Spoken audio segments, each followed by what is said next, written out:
Just wanted to make sure everyone who's on the line knows.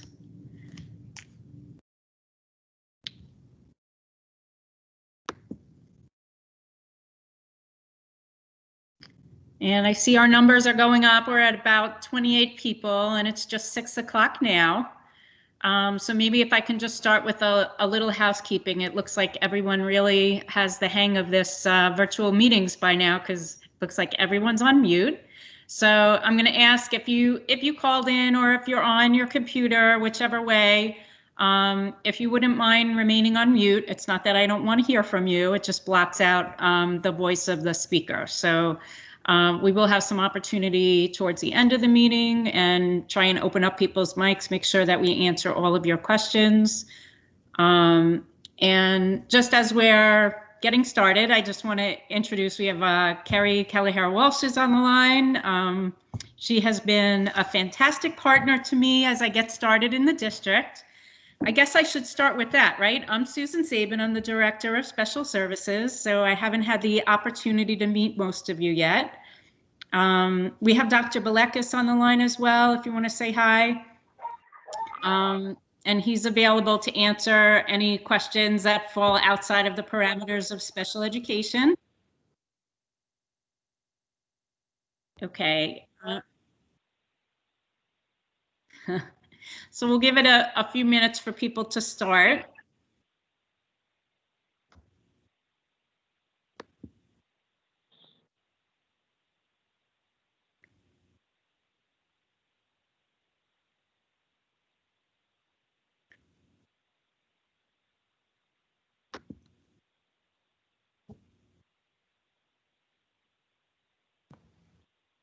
Oh, I see we have some kids with us tonight too. We love that.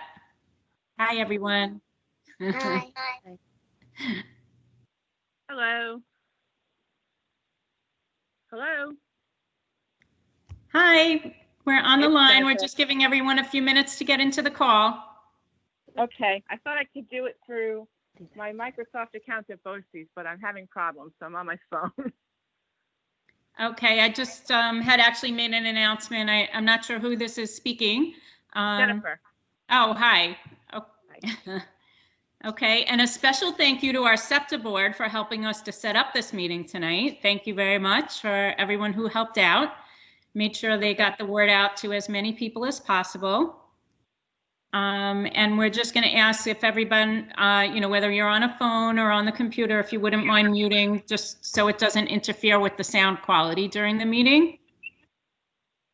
Okay. All right, thank you. So I was saying this is really the first time I've had a chance to interact with many of you. Some of you I have had the opportunity to speak to already, and hello again. But for those of you that, you know, I'm new to you, you know, I just wanted to say it's been a great start. It's just been the summer, but I'm really happy to be in Lynbrook and working with all of you. And I just want to take this brief opportunity to talk to you a little bit about SEPTA, because, you know, I know, you know, when you have children and you have children with special education needs, you're very, very busy parents, and it's so hard to get to meetings. It's a little bit easier now that it's remote and you could be home with your kids and you don't have to get babysitters. But I just want to encourage everyone on the line. I know you're here to hear all about the reopening and you have a lot of concerns about special education as we reopen.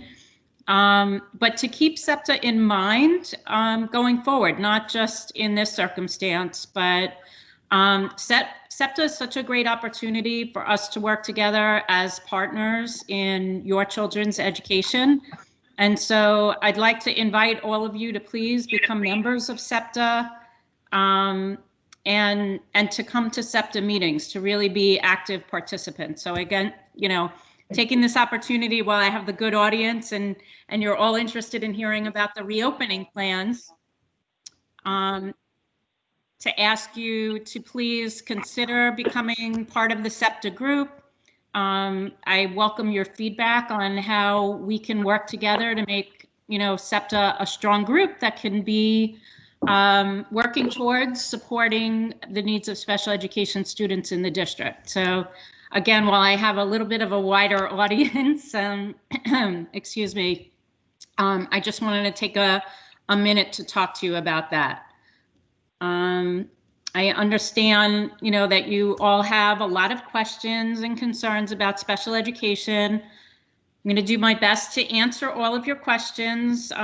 First, by just speaking a little bit about what we've done to prepare, and then to answer some questions that were sent to me ahead of time by the SEPTA board.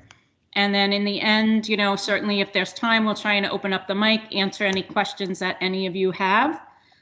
And again, I want to remind you that the meeting's being recorded. So as you're asking questions, just, keeping in mind the confidentiality of your child, I'm not going to be comfortable speaking in a public forum about your child. It's not fair to them. It's not the right, avenue to ask very specific questions about your child's special education needs. But I would welcome follow-up phone calls. Anyone who wants to ask individual questions, you can call me in the office. I'll have your child's IEP handy. I'll be able to speak to you about any of your, child-specific questions. But tonight is really going to be general questions about the reopening and, the plans that we've put in place for special education. So just wanted to make sure that I talked a little bit about that. I hope that you've all had an opportunity to take a look at the other reopening meetings. I know they've run the meetings in the schools. There was a school board meeting. There were several meetings that you could get all the information that you needed to know about the reopening plans. So I just wanted to give a brief recap so that everyone can follow easily along with anything that we're talking about this evening.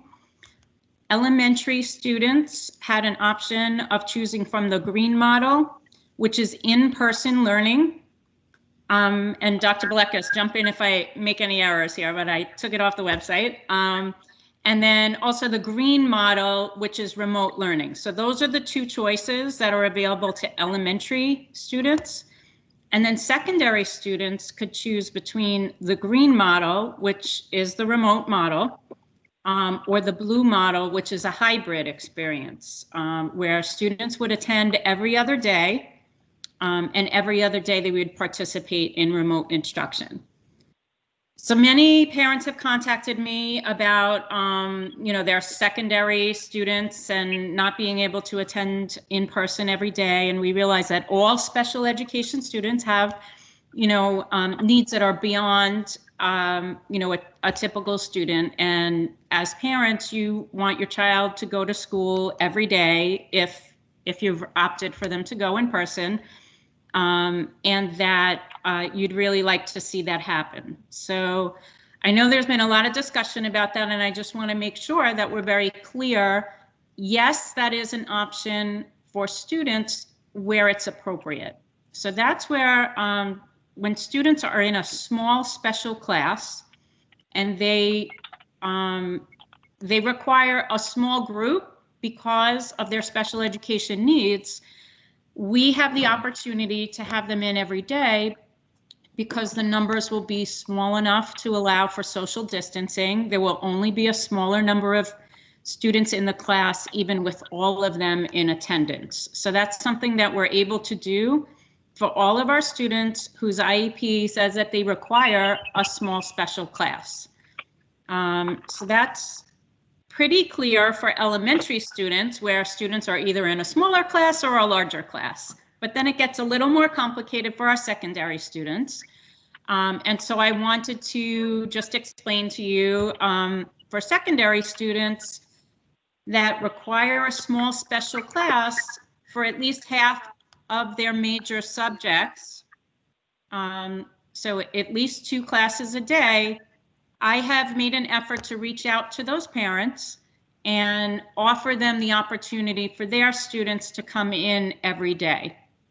I've spoken with the principals, and they feel pretty confident that they can accommodate those students in all of their classes all day every day and still allow for social distancing.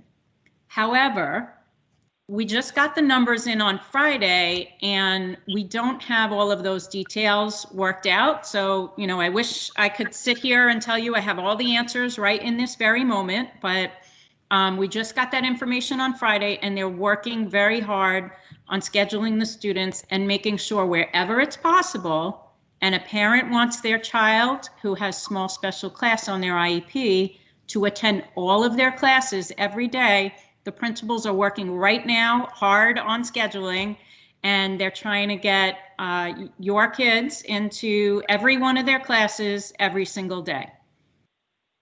If there's a chance that the numbers are too great to allow for social distancing, we will still have your children in school all day, every day, but there is the potential that one or two of their classes may occur from an alternate location with support, and they would participate in their class remotely.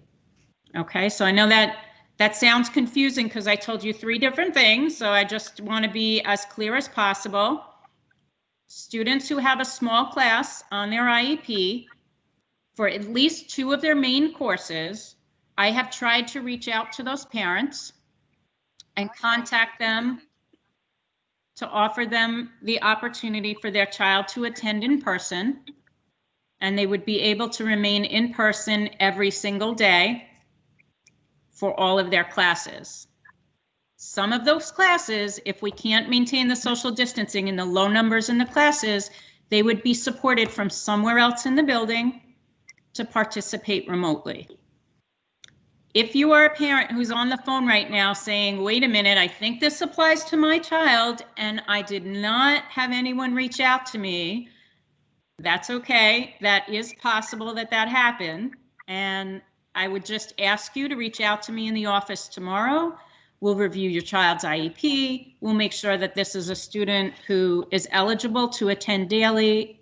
I will make sure their principal or assistant principal, whoever's working on scheduling, has their name, and make sure that they make those accommodations for your child. So I don't want you to sit the rest of this meeting, not hear anything else because you're saying, wait, she didn't call me and I don't know what she's talking about, but that's my child. So I am aware, I spoke to some of the principals today. I am aware there are a couple of students that may not have been on the original list. That's okay. And just give me a call in the office tomorrow and we will address any of your student specific questions at that time. Okay, so that is how small special class will be provided. Sometimes in small special classes, there are additional adults present in the class. So you'll have at least a special education teacher and sometimes a teaching assistant or an aide. The needs of the groups of students vary from class to class.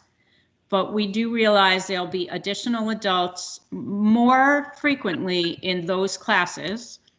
And some parents have expressed concerns about social distancing in a room where there are so many extra people.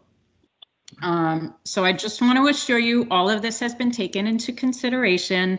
The principals are scurrying around the buildings as we speak, removing furniture so we can make extra room for space between students and staff. And so the classrooms are being set up in such a way that they can maintain the social distancing that is consistent with the larger classes. And so, you know, you can refer to the reopening plan, or certainly Dr. Belekas can jump in if he wants to, but that's not maintaining 6 feet at all times. We're doing our best to maintain that, but the distance between students is going to be less. There will be barriers, and this was in all the reopening plans, and I refer you to the district website for additional information on this. And so all of those safety precautions, exactly the same safety precautions that are in place in the larger classrooms, masks, etc., those are in place in the smaller classes as well. So you know, the spacing and the considerations are all very similar, although we do realize there are additional adult bodies in the classroom. The other thing that we realize about small special class students and the nature of a small special class is that sometimes the adults need to come in close proximity to the students by nature of the needs of the students and their disabilities. So we recognize that, and we are certainly aware that at times for safety, sometimes even for instruction, we're required to come into a little bit closer contact with students than we would really prefer in a typical classroom setting, given these circumstances. In those cases where it really is going to be occurring on a more regular basis due to the nature of the disability of the students, we will be providing additional personal protective equipment to the staff to create further barriers between them and their students so that they can work with them safely. So those considerations were discussed, and you know, we certainly planned for that. I'm just looking at my notes. When I spoke earlier about students who are in blended classrooms, I think I answered those questions, but certainly we can come around back to it if there are additional questions in the end. But just so you know, when I was speaking earlier about students who are some of the day in a small class and some of the day in a larger class, I didn't use the term blended program, and I know that may be something that you're used to. So I just sort of circled back to that in my notes, and I want to say that's what I was referring to earlier when I was saying, you know, students are spending part of the day in a small class and part of the day in a large class. The other special class setting that we have is integrated co-teaching, where there's more than one teacher in a classroom. Our expectation is that instruction will continue exactly as it would at any other time, as long as the students are in person. There will be 2 teachers in the classroom. If they are comfortable circling the classroom, looking over a student's shoulder, doing the kinds of things they might do, you know, when we didn't have to worry about social distancing, they can certainly feel free to move around the classroom in that manner. However, they may choose to stay closer to their desk area, on the other side of barriers that are being set up. They're clear barriers they'll be able to, you know, see through and see to the students. If that should be the case, then just like they would as special educators, as a team that is working together on behalf of students with special needs, they're going to have to differentiate their instruction to address special needs of the students. So for students who need check-ins, they're going to have to, in those circumstances, they're going to have to happen in a different manner. And so what these teams of teachers are really very used to doing is to work with visuals. Will those visuals be larger? Might they hold up a sign of some kind to get students' attention? Those are all things that they're going to be able to do. When students are on remote instruction, they are still going to be working with 2 teachers, a special education teacher and a general education teacher, working together for the length of time that is on that child's IEP. So they'll be following their normal schedule. If they're in a secondary English class and they have ICT, their 2 teachers will be teaching that class remotely together. Sorry, there's background sound there. So they'll be working together remotely, and they will be providing that instruction together. The one thing that might vary a little bit, and we need, you know, certainly for you to be understanding about, when we say we're providing special education services consistent with what's written on the IEP, any changes that happen for every single student may happen for your child who has an IEP. So if the length of the session is written for 40 minutes, what we know about the reopening of schools is that as students are passing in the hallways, we're going to need to allow for extra time. The extra time is to reduce the contact of the masses of people that will be passing in the hallways.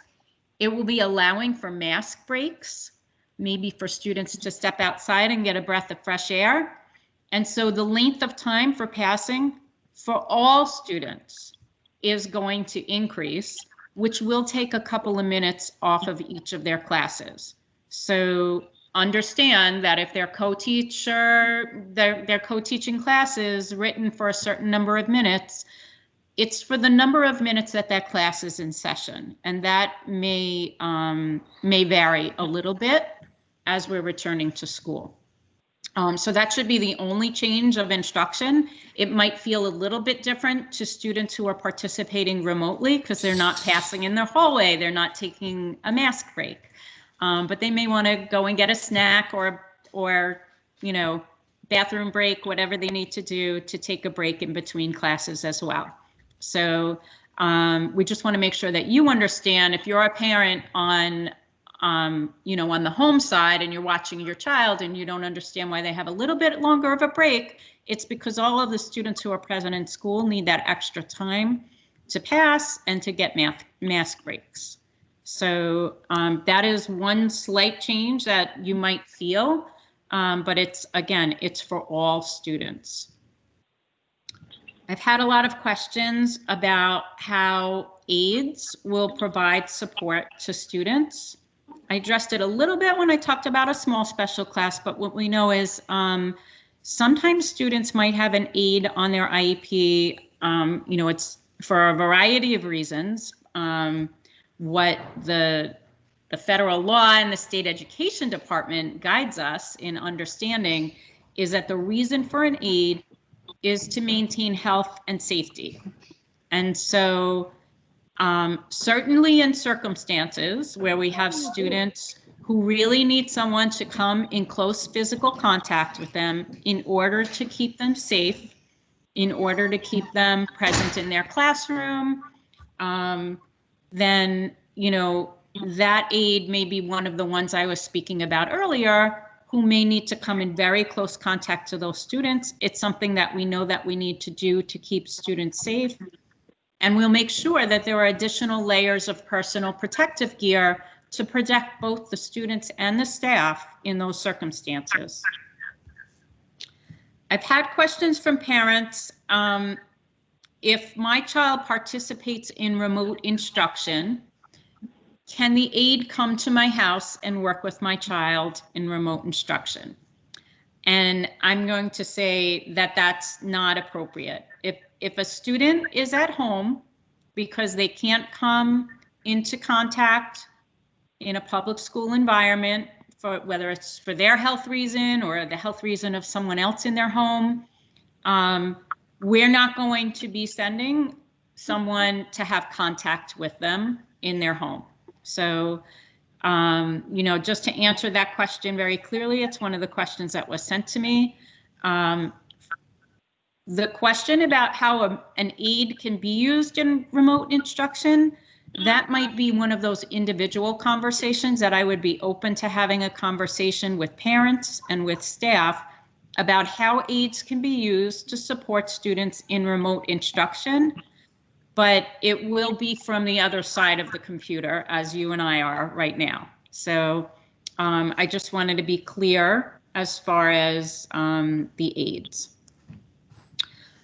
Other questions were raised about what happens when there are small groups. So an example of that might be a group of students who require speech therapy, and they might get pulled out from several different classrooms in an elementary school to participate in a shared group. Those groups will continue, and in those group settings, they'll continue to maintain the same social distancing parameters that we have in the classrooms.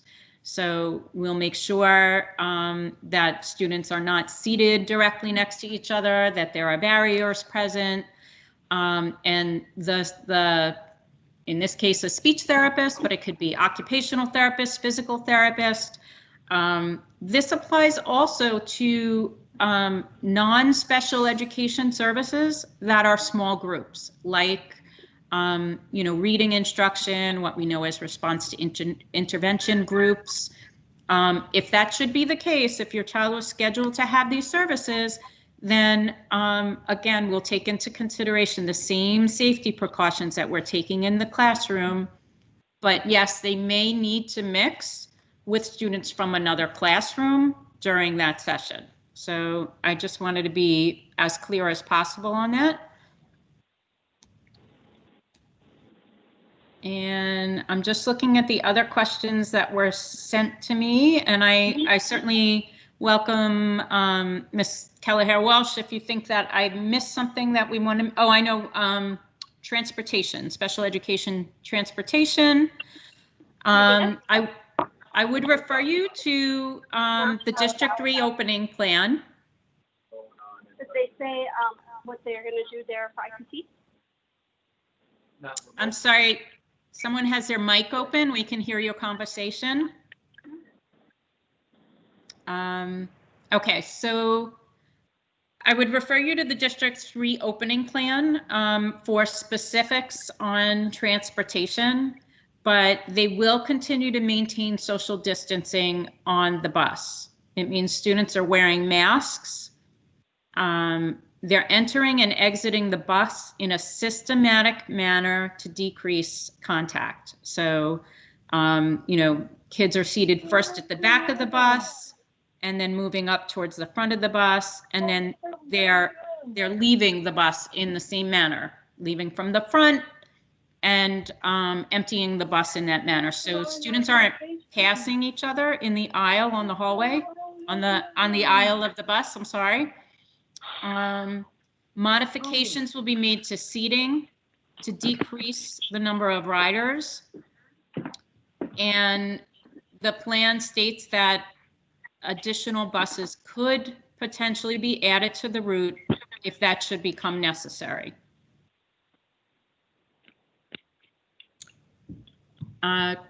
Question was asked about internships for career development. I do know some of those internships that had been in place in the past. Those internship partners have agreed to participate, not all of them. And so what we realize is that where those are not available, we may need to make additional opportunities for them within the district or in new sites. But we do know that some of those places are not available. They're not making those internships available.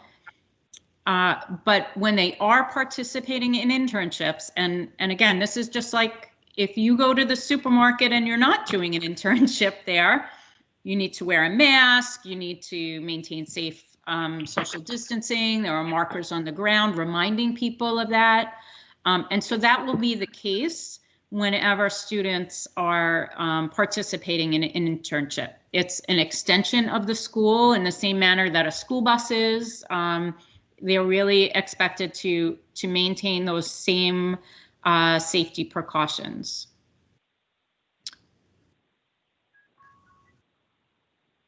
Question was raised about training for the teachers. Teachers have been participating in trainings over the summer to become familiar with our new online learning platform.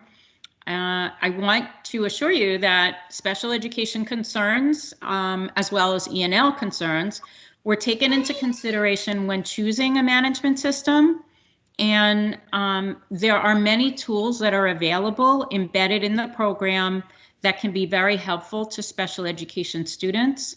So the teachers came in during the summer, they got started with that training so that they can really hit the ground running with supporting your children and the students in learning how to use that.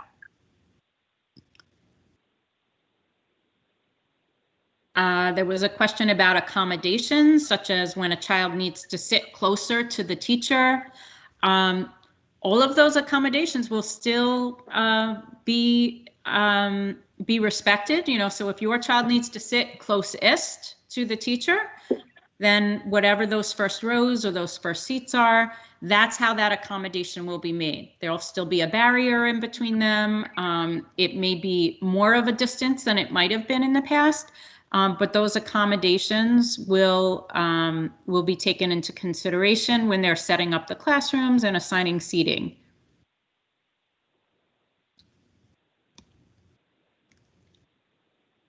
And there was a question about, do remote kids get gen ed and special ed teacher instruction? So to answer that question, all of the services will be provided exactly as it's written on the IEP. So if that question was regarding special ed and gen ed in a co-teach, they're both there at the same time, working together as a team, just as they would in the classroom. Or if that's resource room, then that's a separate small group. It's not part of your child's class time. They would be removed from that class time just as they would if they were in school, and they would have a small group opportunity with the special education teacher. So again, it's just going to depend on what is written on their IEP.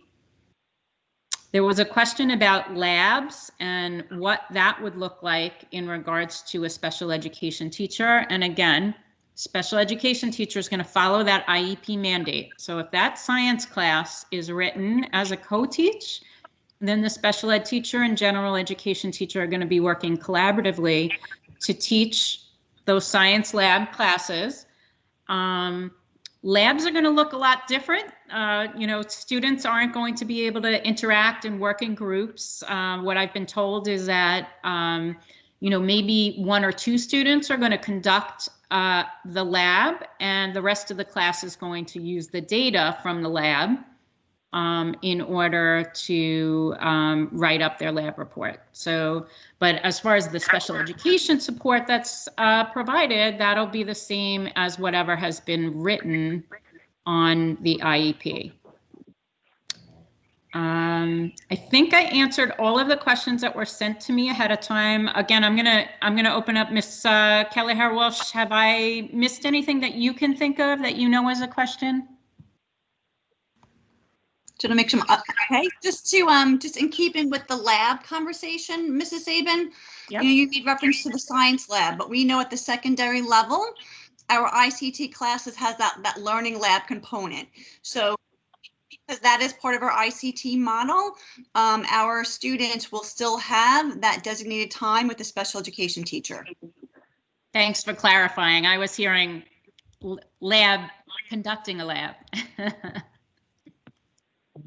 Was there anything else you can think of? No, I think you're pretty comprehensive.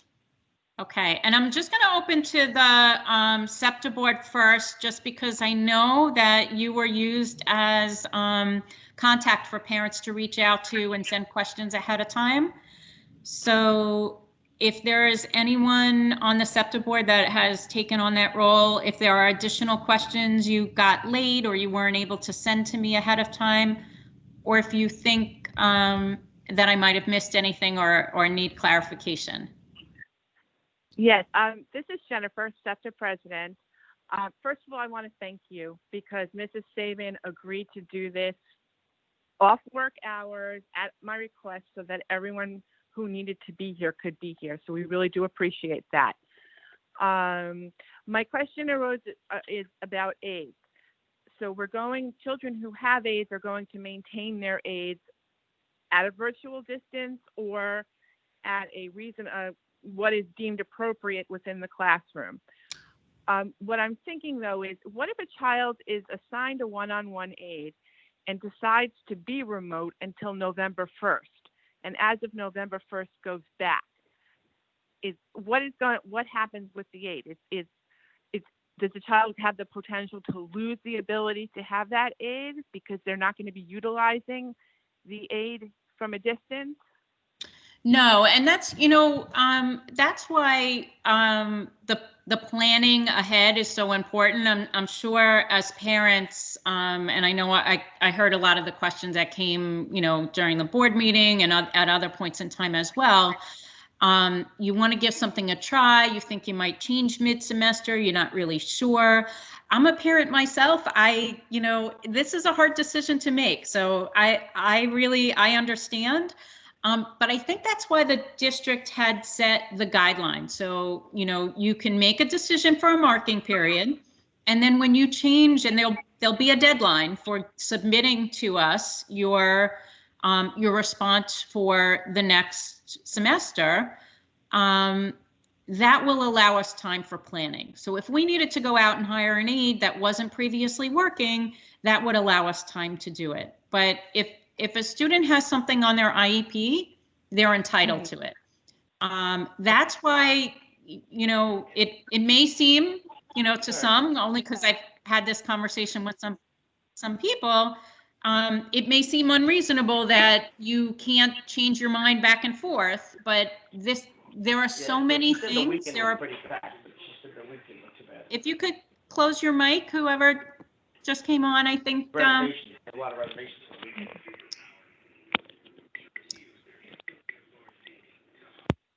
Sorry. So there are a lot of moving parts here. Friday, everyone submitted their decision. And now, as I explained throughout this presentation this evening, the principals are clearing out classrooms and switching room assignments based on the number of students. And, we're putting a lot into making sure children are safe, they're well educated, their special education needs are being met. So much is going into this. And so there will be a deadline again. I don't know, Dr. Balekis will know what that is before I do. But there will be a deadline again. You'll have to submit a decision, and that will give us time to allow us for this planning. So if there's a change in the plan, and your child returns to school, we'll have a heads up, we'll have time to plan for it. I do appreciate, you saying, I understand if a child's home and on remote instruction, it may not really be appropriate for them to have an aide. Just because it's on the IEP, now we're changing the learning environment, there may not be a task for that aide to do reasonably from the other side of remote instruction. If there's an appropriate way to use an aide, we'll put them in place and we'll make sure that they're doing what they need to do to keep those students on track. But again, if the aide was, in school being recommended because they needed to be in close proximity, or they had a health need, or something that just doesn't present themselves in this different environment when the child's at home, then certainly we would not be providing the aide. Was that Hi, this clear? is Mindy Ross-Naster from SEPTA also. Hi. I just have one quick question. If there's children who have difficulty with masks or have asthma or can't wear a mask for long periods of time, are there going to be some kind of provision for those type of children other than remote? So the expectation is for students to wear masks. I do know that it's very clear in the guidelines that, students with special education needs that do not allow for them to wear masks, that special consideration would be taken. I just want to be clear on my interpretation of that, and certainly Dr. Blackus, you can jump in on this if you want to, but when it comes to special education and masks, in my interpretation, we're talking about students who are not able to understand that they need to keep their mask on, and it's our job to then maybe teach them that they need to keep their masks on. If there is a medical need, that's something that would need to be explored more, maybe through the school nurse or a district doctor, or I know Dr. Berman's handling questions like that for staffing issues. But what we are really trying to ensure is that when students and staff are in the school building, they're wearing masks. So Dr. Balekis, do you want to clarify or add to that in any way? Sure.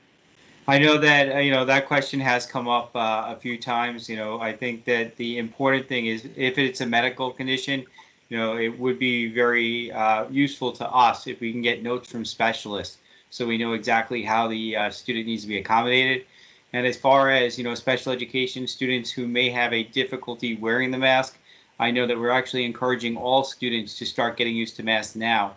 So if you do think your child might be in that boat, please let them start practicing wearing the masks at home. And I know that there was a guidance document that either has come out or will come out shortly to talk about, even how they can play with their dolls with their mask and, just the kind of stuff that just gets a kid used to it, because it is a very foreign concept, not something, we would have thought about a year ago. So it is something that, it does take a child some time to get used to. And again, we do know that some of our students have sensory issues and such, and, it does take an adjustment period. So anything you can do to get your child ready for that would be very much appreciated. Thank you. Mrs. Saban, one more question, and I'll back off. There are lists that were made for the seniors in the high school. Those masks are great in terms of sensory kids. If maybe the district can make it in for even for small amounts for the families that need it to purchase them, because they really were soft to the touch, very, very comfortable. And for some of the kids that, especially those with some issues that would have that kind of problem, to be able to have it, they're marvelous, because my youngest, who has sensory, loves it. And I'm just making a suggestion. I didn't hear the first part. Can you repeat the first part? Absolutely. The high school for graduating Yes. seniors gave the children masks that had Limbrick owls on it, and they were of a really great, soft, comfortable material that would be actually beneficial to those kids who have sensory issues, because they're really that kind of material that many kids who would have these kind of issues would be able to tolerate. Maybe we need to make it available for families that have these kind of kids, and maybe we can order them and have them available through SEPTA so that we can provide it if we need to. That's certainly a nice suggestion. I'm going to ask one more thing. If you think it's really part of your child's disability, they're going to have some difficulty wearing a mask. You've been trying to get them to wear masks. You've been trying outings with them, and it's not working, and you're struggling. I'm going to say, just like anything else regarding your child's special education needs, please consider picking up the phone and calling me. I'm recognizing some of the names on the side here as far as participants, and they can vouch for me. I'll call you right back, and I'll talk to you, and I'll do what I can to help. And so, if your child is having some sensory concerns, you've been trying to get them to wear a mask, and I would hate to hear that you're a parent who's saying, we're going to do a family outing to the park, but they require masks, and I can't get my child to put on a mask. And so they're staying home and they're missing out on these opportunities.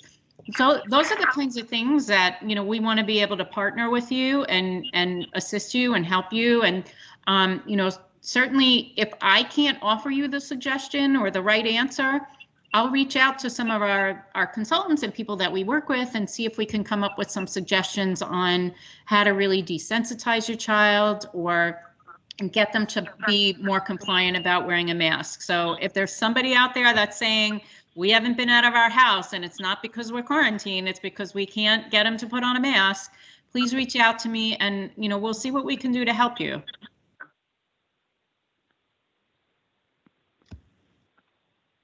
Do we have any other questions? May I ask a question?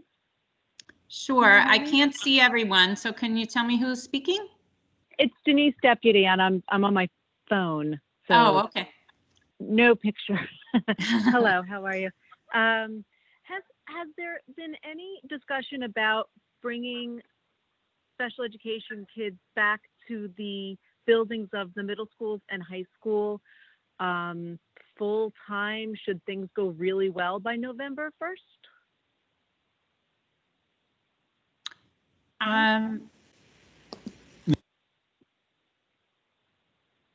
I see Dr. Balexis speaking, but I think you muted yourself instead of unmuting. Oh, I muted myself. Okay. Sorry about that, everyone. I apologize. I pushed the button twice, I guess. I double clicked. Mrs. Deputy, in response to your question, I think at the moment we don't have any plans for that, but that doesn't mean, again, if the world dramatically changes that, everything would change possibly, We do know that every piece of guidance we receive seems to change, I would say weekly, but it's been more like daily, over the last couple of weeks. So I do think, there is possibilities at any point during the year that things may change. As of right now, though, my answer is, we're only making a switch to, let people have a change of models at the end of the first marking period.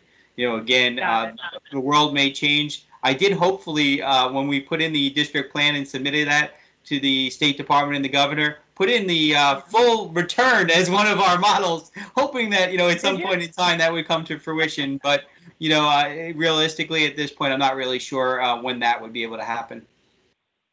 Yeah. I completely understand that. So I'm just curious, when you put that in, like a full return, what does that get, like, rejected by the government, or they're like no on that plan? Well, and that was, when you had to put in models, you had to put in models that you could possibly see yourself, using during the school year. And again, it was an extra statement that, if you tell us we can fully return, we would go back to pretty much what I'll call business as usual. But, realistically, we know right now that doesn't seem probable, at least in the near future. Hopefully things change dramatically. Let's hope. Thank you. You're welcome. Any other questions? Can you please answer the questions that are in the chat? Yeah. Hi, I have a question. Okay. Hi, how will speech services be provided for students in remote learning? Speech services in remote learning would be as per the mandate on their IEP, and it will happen remotely using the online platform depending on your child's grade that they're using for those grades. So Schoology, pronounce it right, Schoology for grades 3 and up. And last year, Mrs. Saban, if I can just interject. So last year, at the elementary level, we were using Microsoft Teams, and then we had also used WebEx. But just to further elaborate on your response, for all students who have related services, there will be a schedule, just like we would have in a typical school year. And we will have a set schedule for the upcoming school year. So if your child is remote, that day and time will be communicated to the parents from the related service providers. So you'll know exactly how to log on to access the remote service. Yeah, just to throw that out there too, I know that Mrs. Saban had mentioned about the learning management systems. Every student in the district will have access to a learning management system. So in grades K to 2, the system is called Seesaw. Some of you may have seen our teachers dabbling in that last spring. We had a limited implementation by choice there. Now everyone is being trained, K to 2 in Seesaw. Those in 3 through 12, as Mrs. Saban, in grades 4 to 12, as Mrs. Saban said, they would be working with Schoology. So K to 3, there would be Seesaw. 4 to 12, there would be Schoology. And those systems actually help with the communications. I know that many of you were probably frustrated because I did hear many complaints from parents that you receive so many emails from all different directions, trying to keep track of that and juggle it all when the special area teachers, the service providers, and everyone else were emailing you. It was a lot to keep track of. One of the benefits of the learning management system is that information could be passed along to your children and to you at the same time, so that through that system you can keep track of your students' appointments, calendar, and such. And that would allow them to access their meetings like this Teams meeting now that would appear on a calendar. If the teacher chooses to use WebEx, which is another one of the platforms that our teachers have been using, they can do that again, scheduling it through these systems, which definitely helps with, juggling all of that information. And I think that the systems themselves, again, are just a great organizer for all kids. And I think it'll just help everyone keep their life together. If you were interested in it, the parents will also have access to their children's accounts. If you're familiar with the idea of read-only access, so you can go into your child's account, see everything that they're seeing, you just can't complete their homework for them. So they actually have to do any of the type of responses. So your account would basically allow you to see everything that they're seeing. You just can't submit things. They would have to be submitted through your child's account. Dr. Belekas, one of the questions was about parent training, and I know I went on the district website to the reopening plan, and there is a parent section on these new learning management systems. Is that Okay. accurate? There is something up right now, but I will tell you it's minimalistic. All right. You will see within, I would say, by the end of next week, and I don't know how many people tuned in this morning. We did have a third parent informational session that was just central office this morning. I was being taped out of a conference room, and I was stumbling over my words a little bit more, so I apologize for that. But what we were talking about, one of the things was the learning management system videos. So the technology team has been working very hard to put together different tutorial type videos for both parents and students, and they should all be completed by the end of next week. Okay, thank you for that additional information. One of the questions was about Chromebooks being provided, and those will be provided for students who need them in order to participate remotely as well. Yeah, I just want to jump in there very quickly. Our district doesn't use Chromebooks per se. The books, the devices we use, they're called Dell tablets. They do have a lot more functionality than a Chromebook, actually, so it is a better device. It does come equipped, one of the questions I actually answered this morning, it does come equipped with a microphone and a camera. The younger kids, they may take their device and fold it over so that the screen ends up on the top. What that'll do, it kind of makes it like an iPad. So it's in tablet mode, it's called. So those kids may not be typing the same way that some of the older kids can type. One of the things that did come up at committee when we met with folks about what they wanted to see in their house is they did ask if their kids can have the same device, because they figured it would be easier to troubleshoot for their kids. But we are going to encourage the little ones to flip it over and make it into more of a tablet, and do things by swiping and such that are more natural to them.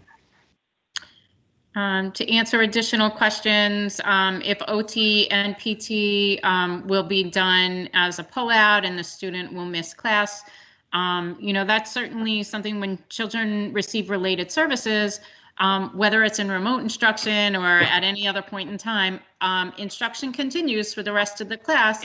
But the teachers are really careful about the type of work that they're presenting at that point in time. So they're not going to teach something that's new. They might have review opportunities and make sure that it's having the minimal impact on students that are being pulled out. And then for the person who's asking about their IEP from their meeting in the spring that they didn't get it, please call my office. Those were all sent out by July 1st. So if for some reason you didn't receive it, just call the office and we'll get that to you right away.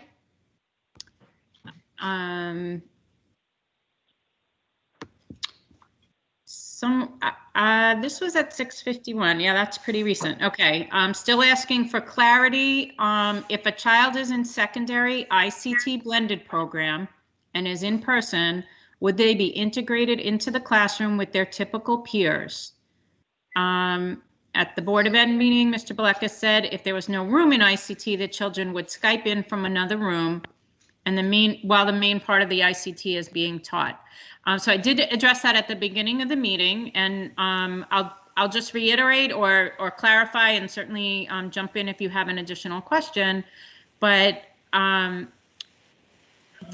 the principals just got the information on Friday about who is coming in person.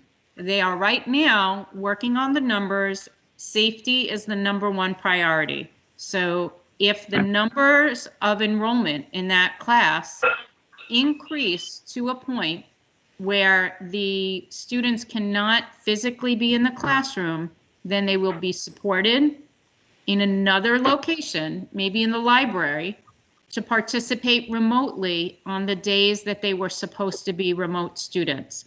I spoke as recently as today to the principals who feel pretty confident that they can accommodate those students in those classes, and the remote from within the building may not be necessary. Please hear me say may. I'm not promising. Safety is the number one priority, and wherever possible, those students will be included in the classroom in person every single day. If that can't happen, they might have to participate in their ICT classes from another location in the building, and we will do everything that we can to make sure that they're participating in person. Mrs. Saban, could I just jump in there? Because I did Sure. read the question in the chat. I just want to add a little clarity here to what I had said. The students who are part of the ICT class that are coming in every other day, they would be sitting in the classroom. Okay, they are sitting in the classroom with everybody else. I don't want people to think just because your student is receiving services that they would not be sitting in the classroom. What Mrs. Saban's talking about are kids that are in the blended program. So they're in some small classes and some ICT or general ed classes.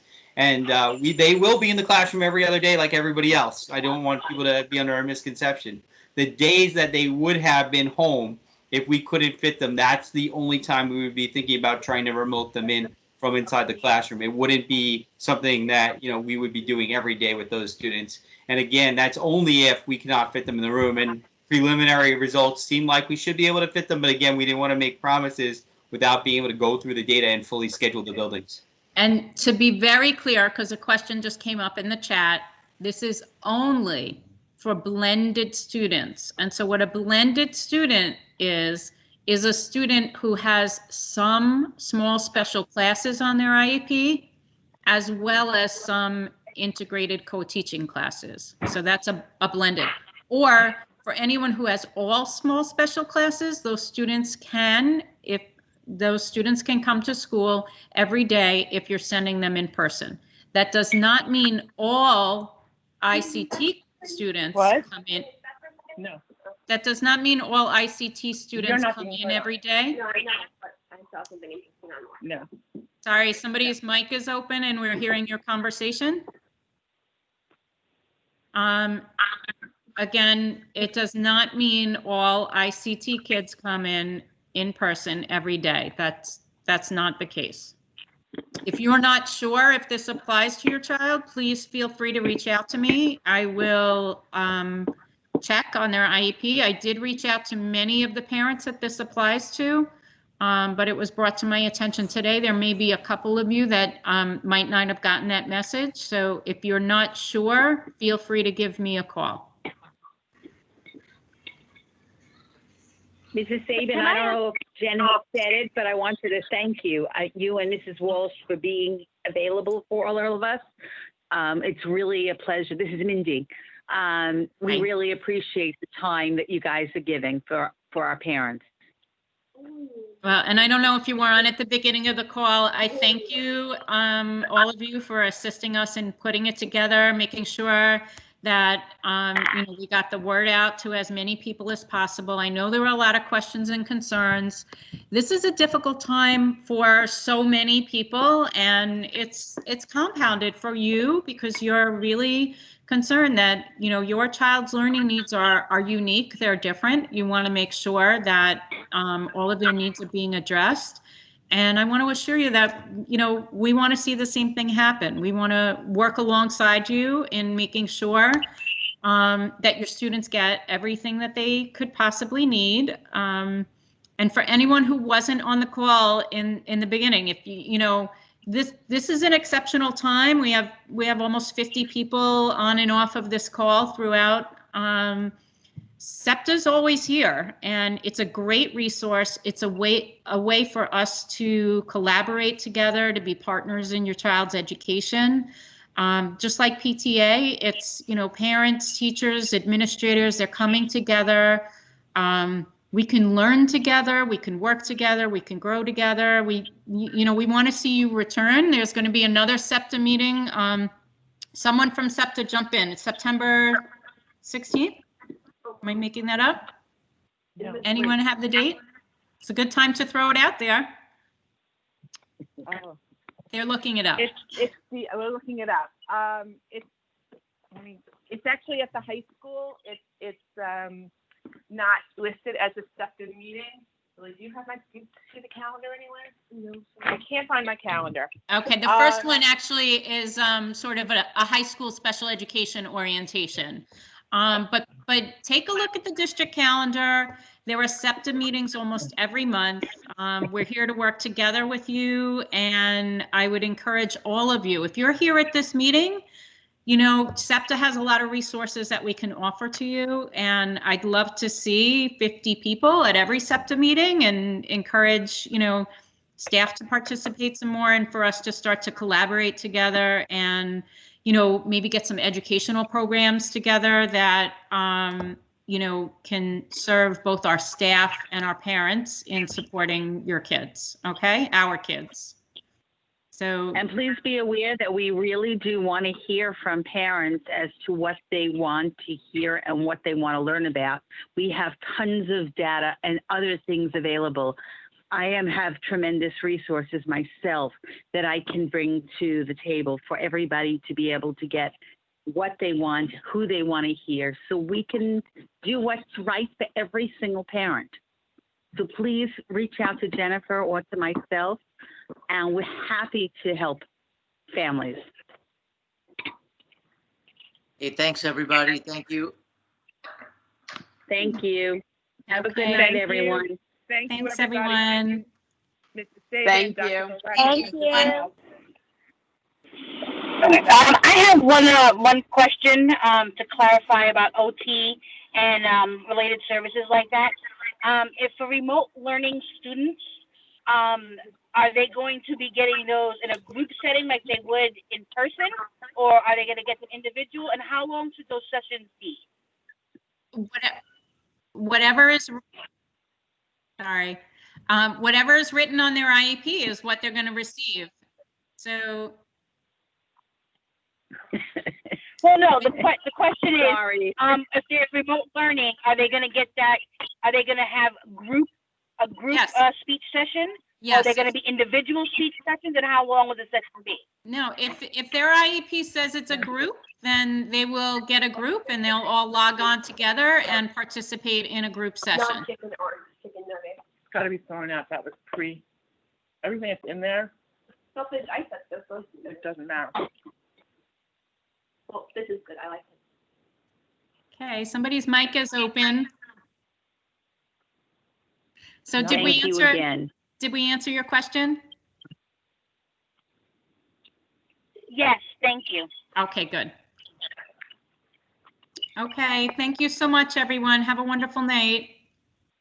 Good night, everybody. Thank you. You Thanks as well. again for Thank everything. Good night. Good you. night. Good night. Thank you. Good night.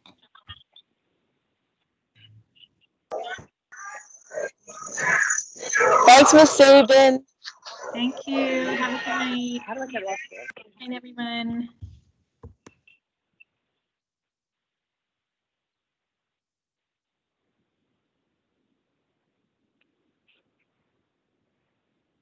I'm going to assume them off. Okay.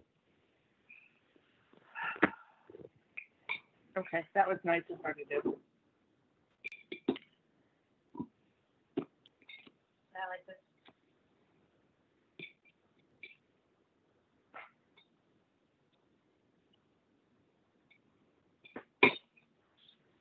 Good. We got more.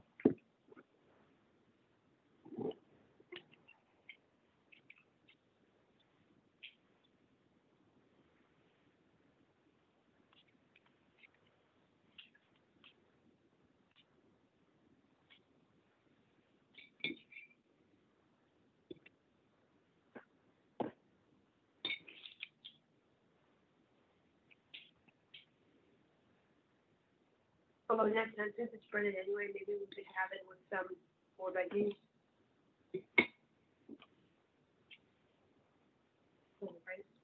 It's breaded with rice flour. Well, the point is, it already has carbs, so. Okay, no. I'm not arguing, I'm just suggesting.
And the sauce covers up the coconut flavor in the rice.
Nope.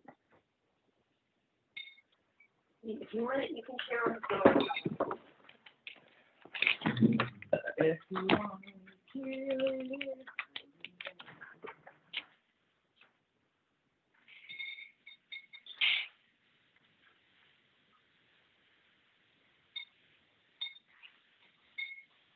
I guess they'll have peanut butter then.